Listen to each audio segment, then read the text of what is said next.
तो हाय दोस्तों, आप सभी का स्वागत है डेली फटाफट न्यूज़ पर। आप देखने वाले हैं देश जगत की 20 बड़ी खबरें। जी हाँ, सिर्फ डेली फटाफट न्यूज़ पर। तो आइए चलिए देखते हैं। योगी आदित्यनाथ को जिसका डर था वही हुआ। प्रियंका राहुल और चंद्रशेखर आज़ाद रावण बन रहे हैं गेम चेंजर। अफसरों के गलत प्रबंधन ने बिगाड़ा हाथरस का मिजाज। बिहार विधानसभा चुनाव और उपचुनावों में भी हाथरस कांड बनेगा मुद्दा। खबर मध्य प्रदेश से है। कोरोना काल में शैक्षणिक संस्थानें प्रभावित हुई हैं। जून जुलाई में खुलने वाला स्कूल अब कहा जा रहा है अनलॉक 5 के तहत शिक्षा मंत्रालय ने स्कूल और कॉलेज खोलने की मंजूरी दे दी है।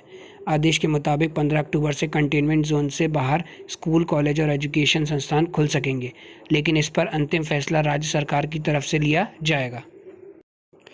मध्य प्रदेश में होने जा रहे उपचुनाव को लेकर कांग्रेस एक बार फिर 2018 का फार्मूला अपनाने की तैयारी कर रही है। जिस तरह 2018 के विधानसभा चुनाव के दौरान कांग्रेस ने घोषणा पत्र की जगह वचन पत्र जारी किया था और उसी वचन पत्र के दम पर प्रदेश की सत्ता हासिल की थी, ठीक उसी तरह कांग्रेस इस बार के उपचुनाव के लिए 28 सीटों के मुद्दों को लेकर मिनी वचन पत्र घोषित करने जा रही है। कोरोना की वजह से वित्तीय संकट से जूझ रहे आम आदमी को सब्जियों की बढ़ती कीमतें परेशान कर रही हैं। प्याज रुलाने को बेकरार है तो आलू आंखें तरे रहा है। हालांकि कई शहरों में शतक लगा चुके टमाटर के तेवर अब ढीले पड़ने लगे हैं। उसकी लाली कुछ कम हुई है, लेकिन अभी भी 50 के ऊपर बैटिंग कर रहा है। दरअसल सब्जियों के थोक और फुटकर भाव में दोगुने से ज़्यादा अंतर है। मुख्यमंत्री योगी आदित्यनाथ ने प्रदेश में जातीय व सांप्रदायिक दंगे भड़काने की साजिश किए जाने का गंभीर आरोप लगाया है। मुख्यमंत्री ने भाजपा के बूथ कार्यकर्ताओं से ऑनलाइन संवाद के दौरान बिना किसी का नाम लिए कहा, जिसे विकास अच्छा नहीं लग रहा है वे लोग देश में भी और प्रदेश में भी जातीय दंगा भड़काने में लगे हुए हैं। खबर हाथरस केस से है। पीड़िता के भाई की मांग, डीएम को करें सस्पेंड व सुप्रीम कोर्ट के रिटायर्ड जज से कराएं मामले की जांच। कंगना ने उठाए एम्स रिपोर्ट पर सवाल। इस रिपोर्ट के सामने आते ही एक्ट्रेस कंगना रनौत ने सुशांत सिंह की मौत पर कई सवाल खड़े कर दिए थे। उनके मुताबिक कोई भी इंसान ऐसे ही सुसाइड नहीं कर लेता है।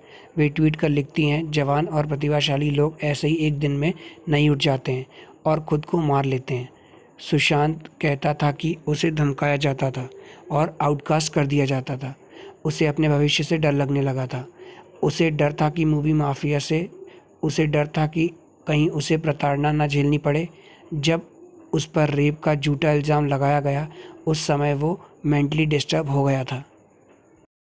कोरोना वायरस महामारी से जूझ रही दुनिया को वैक्सीन का ही सहारा है। कोविड के 150 से भी ज़्यादा टीकों पर दुनिया भर में रिसर्च और ट्रायल हो रहे हैं।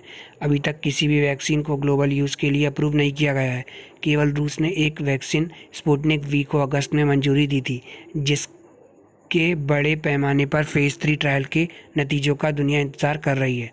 भारत में भी कोविड के 3 टीकों का फेज़ चल रहा है। इनमें से 2 वैक्सीन भारतीय वैज्ञानिकों ने ही डेवलप की है। कोविड टीका कब तक आएगा, किसको पहली डोज मिलेगी, ये सब सवाल हैं जिनका जवाब केंद्रीय मंत्री हर्षवर्धन रविवार को देंगे। संडे संवाद कार्यक्रम में हर्षवर्धन भारत का कोविड वैक्सीन प्लान सामने रखेंगे।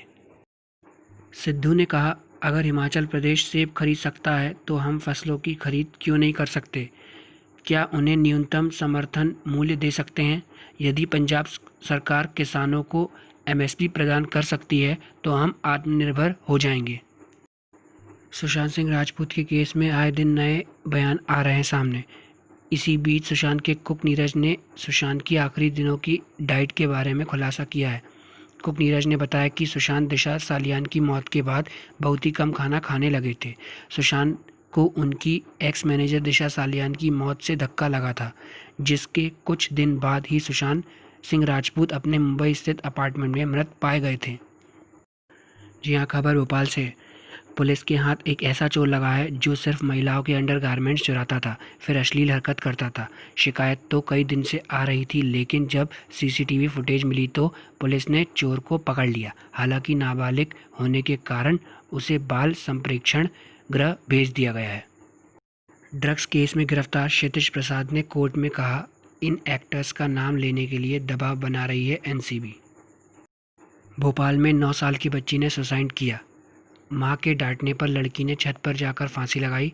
पिता फंदे से उतारकर बेटी को पानी पिलाते रहे, नहीं बचा पाए उसकी जान। बिग बॉस के पहले ही ग्रैंड प्रीमियर शो के दिन सबसे कम टीआरपी मिलते ही कमाल आर खान ने ट्वीट करते हुए कहा, लोगों ने बिग बॉस 14 को बॉयकॉट करके इतिहास रच दिया है। शो के ओपनिंग एपिसोड को अब तक की सबसे कम टीआरपी मिली है। बधाई हो। कमाल आर खान का यह ट्वीट खूब वायरल हो रहा है और लोग इस पर अपनी प्रतिक्रिया दे रहे हैं। बालाजी टेलीफिल्म्स के स्टाफ को एनसीबी ने 70 ग्राम एमडी के साथ किया गिरफ्तार। मोगा में कांग्रेस की किसान बचाओ यात्रा में राहुल गांधी ने हाथरस मामले को उठाते हुए योगी सरकार पर हमला बोला।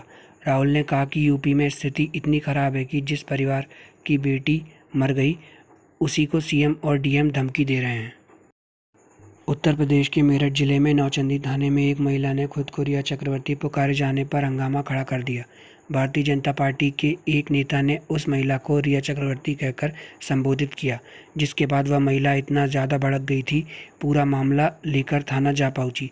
भारतीय जनता पार्टी के नेता को लेकर वह थाना पहुंची और साथ ही दोनों के बीच धक्का मुक्की भी हुई। यह अजीब सा वाकया होने के बाद थाना के एसपी ने दोनों के बीच सुलह करवाई।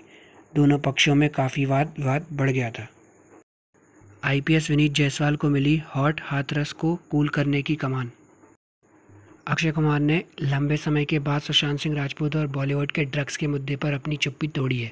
उन्होंने ट्विटर के जरिए एक वीडियो जारी करके उन्होंने इस मुद्दे पर अपनी राय रखी है। उन्होंने फैंस से अपील की है कि पूरी फिल्म इंडस्ट्री को एक तराजू पर ना तौलें।